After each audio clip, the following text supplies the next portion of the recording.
Well, with less than 12 weeks to go before the U.S. hands over control of Iraq, the worst fighting since the invasion began continues throughout the country. 70 U.S. soldiers have died since April 1st. What do you think?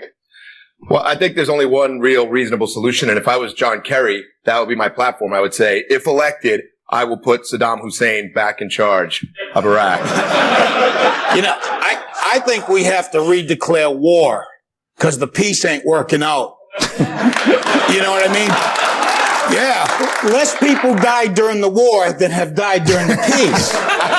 So if we redeclare war, everything will be better. I think we should send our troops to Afghanistan and finish the job there before we go to Iraq and invade. I mean, I would be pissed off if I lived in Iraq and all of a sudden these people are like, you have to live like us. We know better than you do. I mean, it's just ridiculous. Why didn't we finish off Afghanistan before we went to Iraq? And what's this June 30th thing? And now we're begging the United Nations to help us?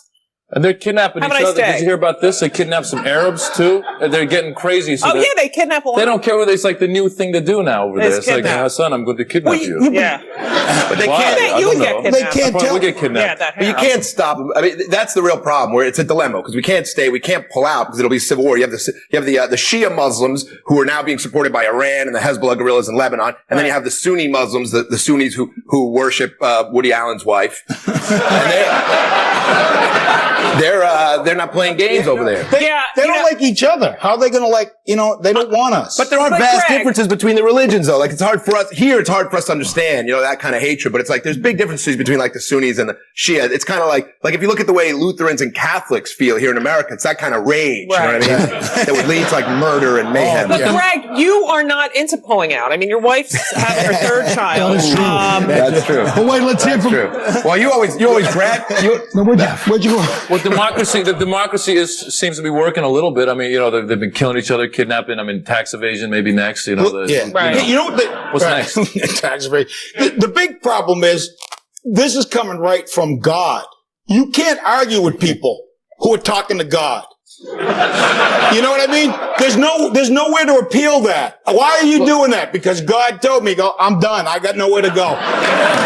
Well, the rage that they feel, like even though we supposedly trained and armed this Iraqi defense group or whatever, and they wouldn't even fight against the people in Fallujah. They wouldn't fight alongside the Americans. So they're not even patrolling their own people. So crime is running rampant. Even like petty vandalism, like camel tipping. It's crazy. Wait, let's talk to somebody from Iran. Go ahead. I'm originally from Iran. Yeah, or like we like to say Persian sometimes. And you guys want something now?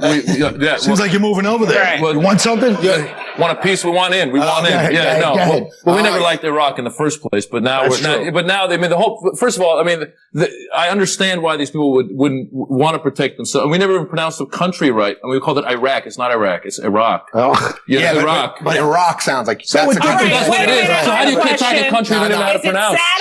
That's not the point. Everybody's sitting there doing Monday morning quarterbacking on the damn place. Here's what I say, because I've talked to a few people from Iraq, and everyone who says this. You were there. And I was there. But every one of them said the same damn thing, which is that, they'd rather have a democratic thing, but of course they're not going to go against people in Fallujah because they had the power. It's like when the troops leave at night, then it's this guy going, hey, that was pretty good. You know what I mean? So until we put the right people in charge and really, but that's going to take killing. Nobody wants to talk about it. That's going to take killing a lot of terrorists, a lot. Killing. That's how you do it. And if you don't want to do it, fine. But that's the only answer. But it's not about terrorists right now. The guys that are fighting right now aren't terrorists. They're local Iraqis. Right. Local locals. Here's the first thing. The first thing you have to do is get them uniforms. So we know who we're fighting. Right. They're all running around looking the same. Everybody's in a different crew. Yeah. That's right. So now you got an army, we can deal with that. We can't deal with people. We got to deal with an army. And they're picking on the Japanese now. Poor Japanese. They're nice and cuddly. They don't even have an army, and they're getting screwed. They said, withdraw your troops. They go, we don't have any there. They're like, get them out. Right, like Poland's got like 6 guys wandering around. Yeah. They don't, you know what I mean? And 3 of them been kidnapped, and you go like wandering around Lithuania, they think they're in Iraq. I know. The Azerbaijanis now, they say they're going to pull out. They have 125 people there, and we're paying for it. There goes the war. We're financing their guys. How are we going to do without them? Yeah, once the Azerbaijanis go. This is let's face it, this is World War III coming on. I tell you, I'm taking a stand. I am giving up my timeshare in Fallujah.